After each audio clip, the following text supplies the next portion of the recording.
Hello, আসসালামু আলাইকুম। আমাদের একদিন দিল্লিতে ঘোরাঘুরি এদিক সেদিক, দিল্লি গেটে আসলাম। তো এখানে ঢুকতে কোনো এন্ট্রি ফি লাগে নাই। আমরা হেঁটে হেঁটে ঢুকে গেলাম। সকাল সকালে গিয়েছিলাম নাস্তা টাস্তা করে।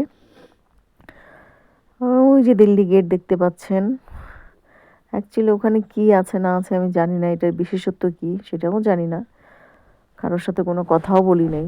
নিজেরা নিজেরা ঘুরে চলে আসলাম।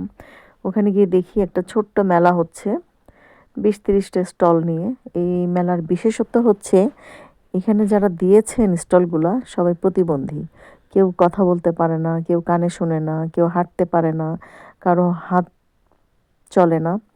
যাই হোক, ব্যাপারটা আমার ভাল লাগছে, বাট আহামরি কিছু যে সেল হচ্ছিল তাও না, আমার ভাল লাগে নাই। কিছু কাঠের জিনিস ছিল, ওগুলা ভাল লাগছে। ঘুরতে ঘুরতে আমরা দেখলাম যে কিছু লাইটিংয়ের দোকান ছিল, ওগুলা ভাল লাগছে। অবশ্য কিনি নাই, আমাদের লাগেজ বেশি হয়ে যাবে। এগুলো আমার ভাল লাগছে, এই লাইটগুলা অনেক সুন্দর ছিল। আর আমাকে ক্যামেরার পেছনে দেখতে পাচ্ছেন না কারণ আমি ভিডিও করতেছি। এরা করবে না কেউ ভিডিও।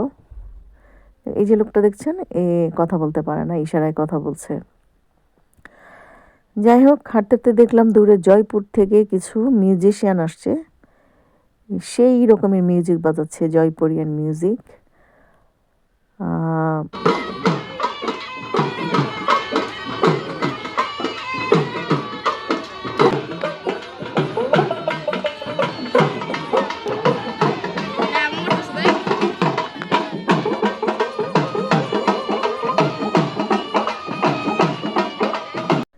মিউজিক শুনে নাচতে ইচ্ছা করতেছিল। যাই হোক, চলে গেলাম দিল্লির বিখ্যাত লাড্ডু খেতে, হলদিরামের লাড্ডু।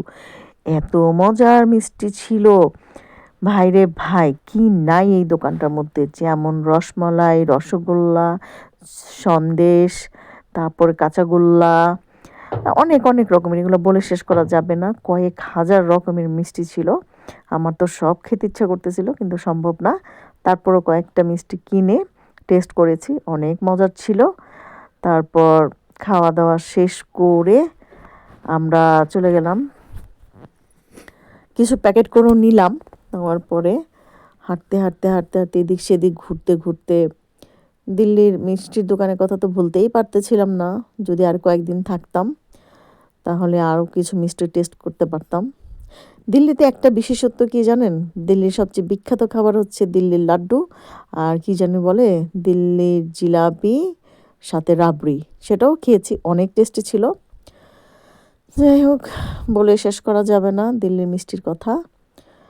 তারপরে ওখান থেকে হেঁটে আমরা চলে গেলাম মিষ্টি খেতে খেতে ছোট্ট একটা পার্কে। ওইখানে ছিল ওই কী জানি বলে লালকেল্লা।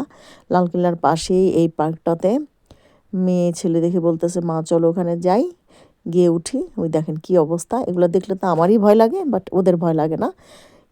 একটু পর দেখবেন কি জোরে চলতে থাকে উল্টাপাল্টা ভাবে, মনে যে এখনই পড়ে যাবে বাচ্চাগুলা।